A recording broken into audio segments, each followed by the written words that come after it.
अस्सलामुअलैकुम वरहमतुल्लाहि वबरकातुहू। Welcome back to my channel. मेरे चैनल मलीहा वॉइस स्टोरी पर खुश आमदीद। तमाम देखने वाले व्यूअर्स से गुजारिश है कि मेरे चैनल को सब्सक्राइब कर दें ताकि आने वाली हर न्यू वीडियो आप तक पहुंच सके। शुक्रिया। चलिए कहानी शुरू करते हैं। आज सुबह अहमर की आंख देर से खुली थी। इसने जल्दी जल्दी तैयारी की, नाश्ता किया और मोटर बाइक पर स्कूल रवाना हो गया। रास्ते में बाइक का पेट्रोल खत्म हो गया। इससे बहुत गुस्सा आया और काफ़ी दूर तक स्कूल पहुंचने के पैदल सफ़र करना पड़ा। क्लास में सब स्टूडेंट्स आ चुके थे। अहमर की सीट पर किसी ने अपने पेन की स्याही गिरा दी थी। ये देखकर इसका पारा मज़ीद चढ़ गया। इसकी सोच फ़ौरन नईम की तरफ गई कि यकीनन इसकी कारस्तानी है, क्योंकि आजकल इन दिनों में किसी बात पर लड़ाई चल रही थी। ब्रेक के वक्त अहमर के बैग से किसी ने इंग्लिश की किताब निकाल कर छुपा दी। छुट्टी के वक्त फिर अहमर और नईम में लड़ाई छिड़ गई। हकीकत में नईम को इसकी किताब के बारे में कुछ भी इल्म नहीं था। अहमर ने बगैर सोचे समझे नईम को गालियां देना शुरू कर दी और भरी क्लास में इसे थप्पड़ दे मारा, लेकिन नईम ने इसे कोई जवाब न दिया। आज वो इस बेइज्जती से तंग आ चुका था।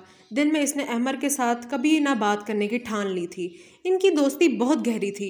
इन्हें इतना करीब देख के कुछ लोग जलते थे और कुछ को शादा दिल रश्क भी करते थे। हमेशा एक जैसे कपड़ों और जूतों में दिखाई देने वाले इन भाई जैसे दोस्तों की शक्ल और शबाहत भी कुदरती तौर पर एक दूसरे से मिलती थी।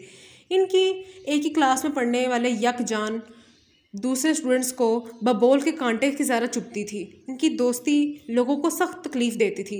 अहमर की एक बुरी आदत इनकी दोस्ती की सबसे बड़ी कमज़ोरी थी। अहमर जज्बाती था। सोचे समझे बगैर अपने दोस्त नईम की बेइज्जती करने लग जाता और बहुत सख्त रवैये का इजहार करता। नईम का बहुत दिल दुखता था। जब हकीकत का पता चलता तो नईम बेकसूर होता था और फिर अहमर माफ़ी मांगने लग जाता था।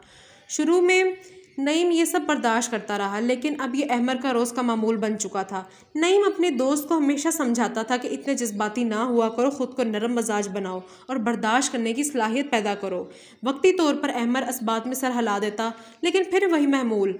अब तो हफ्ते भर में कोई एक आध दिन ही इनका सुलह से गुजरता था। दूसरे क्लास फेलोज इन्हें लड़ता देखकर बहुत खुश होते थे कि अब थोड़े ही दिनों में नईम अहमर में अलहदगी होने वाली है। आज जब अहमर ने बेकसूर नईम को छुट्टी के वक्त थप्पड़ मारा तो नईम चुप होकर आइंदा अहमर के साथ कभी ना बात करने का अहद लेकर चला गया।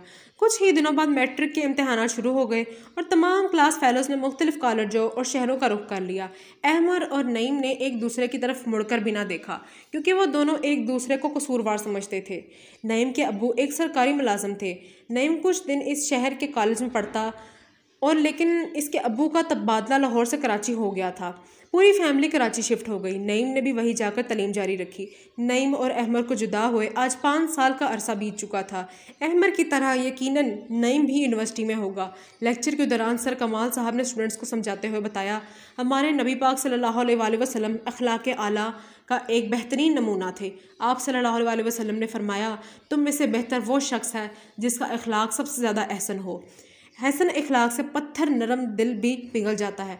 दुश्मन के दिलों पर राज किया जा सकता है, जबकि बद अखलाकी इंसान को लोगों में हत्ता के मुखलिस तरीन दोस्तों की नज़रों से भी गिरा देती है।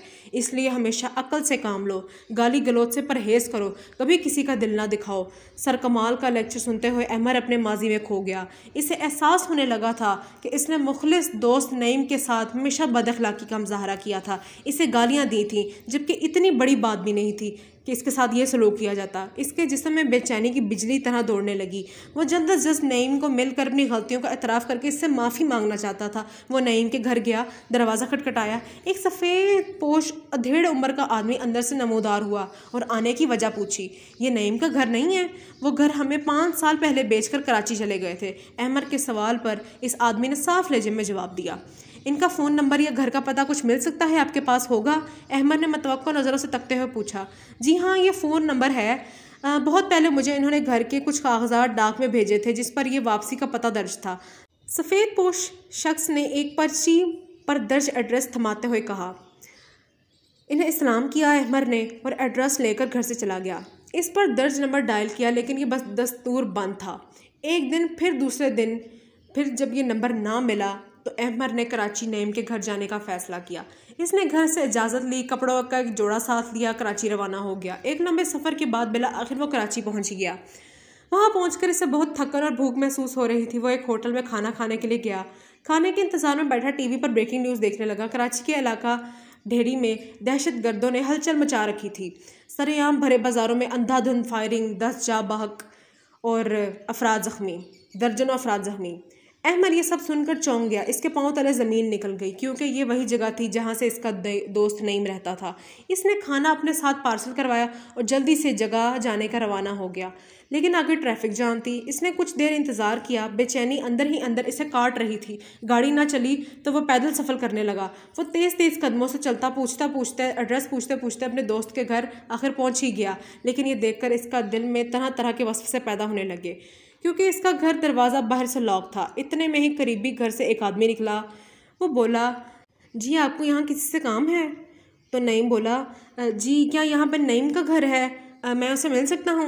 अस्पताल में शदीद ज़ख्मी है, हमारे साथ आना है तो आ जाओ। इसने बाइक स्टार्ट करते हुए फ़ौरन जवाब दिया। ज़िंदगी और मौत की कशमकश में मुब्तला नईम अपनी सांसें पूरी कर रहा था। ज़िंदगी और मौत की कशमकश में मुब्तला नईम अपनी सांसें गिर रहा था। बेहोशी की हालत में भी अहमर की आवाज़ सुनकर उस अपने जिगरी दोस्त को पहचान लिया। अहमर अपने दोस्त के सीने पर सर रखकर रोते हुए अपनी बदसलूकी की माफ़ी मांग रहा था। इसकी सांसें भूली हुई थीं। नईम ने अपने हाथ के इशारे से चुप हो जाने का कहा। कुछ देर बाद नईम की रूह अल्लाह को प्यारी हो गई। अहमर और भी ज़्यादा रोने लगा। इसने ज़िंदगी में अपने दोस्त की कदर नहीं की, लेकिन जब इसे अपने दोस्त की कदर का एहसास हुआ तब नईम इस दुनिया में नहीं रहा।